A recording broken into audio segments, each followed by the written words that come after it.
నవమి ఉత్సవాలకు సిద్ధమవుతున్న వేళ స్థానికంగా మాత్రం పారిశుధ్యం పడకేసినట్లుగా స్థానికులు వెలవెలబోతున్నారు. తెలంగాణ అయోధ్యగా పేరుగాంచిన భద్రాచలంలో మరికొన్ని రోజుల్లో శ్రీరామనవమి వేడుకలు జరగనున్నాయి. అయితే భక్తులకు ఏర్పాటు చేయాల్సిన సౌకర్యాల్లో అధికారులు నిర్లక్ష్యం చేస్తున్నారు. గతేడాది శ్రీరామనవమికి ముందు ఏఎన్ఎన్ ఛానల్లో ప్రసారం చేసిన మూత్ర విసర్జన వాసనకు ఊపిరి ఉక్కపట్టాల్సిందే అనే అంశంపై స్పందన వచ్చింది. నాడు ఆర్టీసీ రీజనల్ అధికారి బస్టాండ్ ఆవరణలో మూత్రశాలలు నిర్మించారు. శౌచాలయాలు నిర్మించి సంవత్సరం కాకముందే శిథిలావస్థకు చేరి తీవ్ర దుర్గంధాన్ని వెదజల్లుతుంది. ఇక ఇదే అంశానికి సంబంధించి మరింత సమాచారం మా ప్రతినిధి శ్రీనివాస్ అందిస్తారు.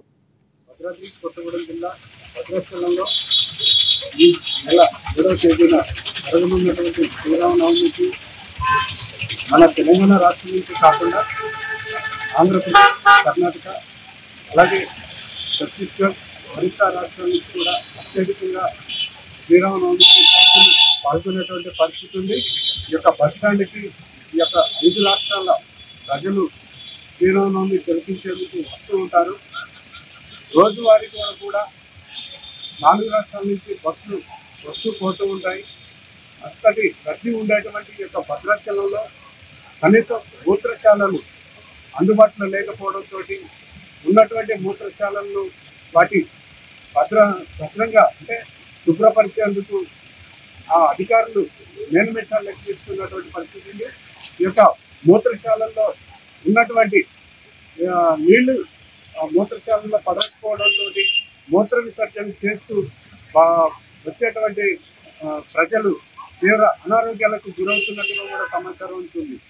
గత సంవత్సరం శ్రీరామనవమికి ముందు భద్రాచలం బస్టాండ్లో మూత్రశాల లేకపోవడంతో ప్రజలు తీవ్ర ఇబ్బందులకు గురవుతున్నారని మన ఏఎన్ఎన్ న్యూస్లో ప్రసారమైనటువంటి కథనానికి స్పందిస్తూ ఆనాటి ఆర్టీసీ ఆర్ఎం ఖమ్మం గారు మూత్రశాలను వెంటనే శాంక్షన్ చేయించి నిధులు విడుదల చేసి ఈ యొక్క మూత్రశాలలు నిర్మించడం జరిగింది. ఈ యొక్క మూత్రశాల నిర్వహణలో ఈ యొక్క ఆర్టీసీ అధికారులు తీవ్రమైనటువంటి నిర్లక్ష్యం వహిస్తున్నటువంటి పరిస్థితి ఉంది.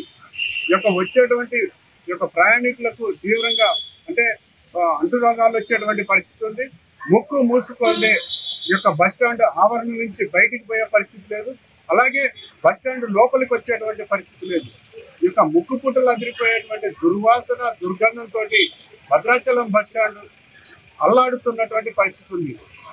ఈ యొక్క బయట నిర్మించినటువంటి సులభ్ కాంప్లెక్స్ కూడా నిర్మాణం మధ్యలో నిలిచిపోయినటువంటి పరిస్థితి ఉంది.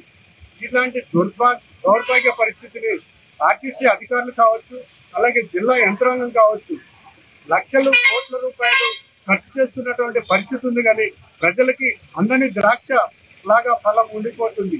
ఇకనైనా అధికారులు స్పందిస్తారని ప్రజలు కోరుతున్నారు. వీడియో జర్నలిస్ట్ రవితేజతో శ్రీనివాస్, ఏఎన్ఎన్ న్యూస్, భద్రాద్రి కొత్తగూడెం జిల్లా.